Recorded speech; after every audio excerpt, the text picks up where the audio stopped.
Hey everybody, welcome to the channel. Today from my grandfather's collection I have a high carbon steel pocket knife. I don't know if you can see that there.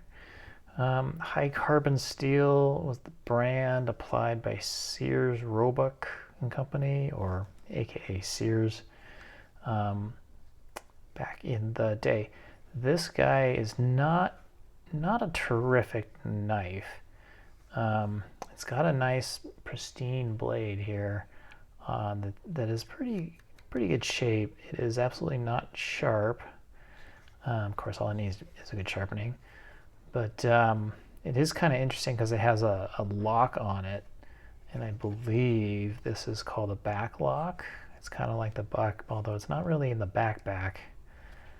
But let me know if I'm wrong on the locking mechanism. But you push this little button down, and it comes back. But there's really no snap here. It's really kind of loose that way. It doesn't click. There's no blade play or anything, so that's nice.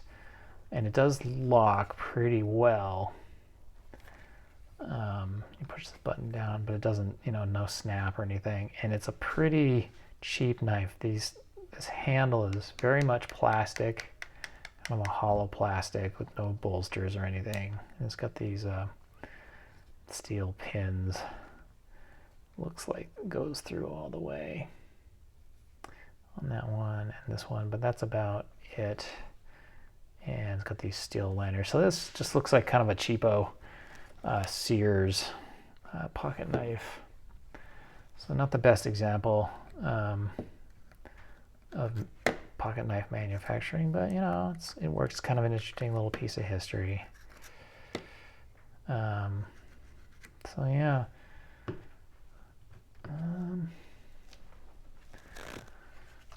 not sure what else to say about this one. Single blade, clip point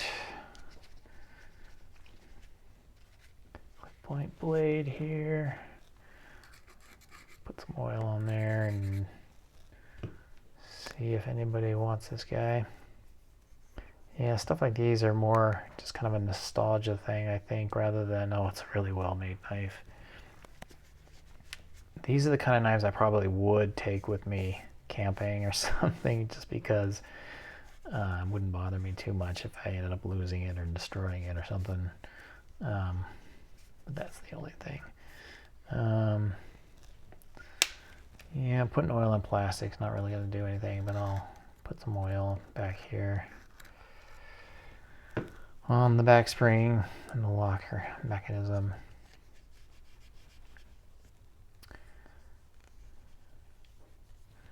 Yeah, that's pretty much it for this guy.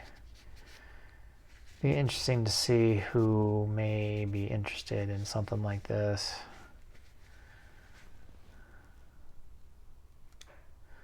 I got a little bit more of a noise in there. Hey, that sounded better, but still not the most snappiest thing in the world, but better after some oil. Anyways, it's kind of interesting little vintage cheap knife, I guess you could call it. Anyways, hope that was kind of interesting.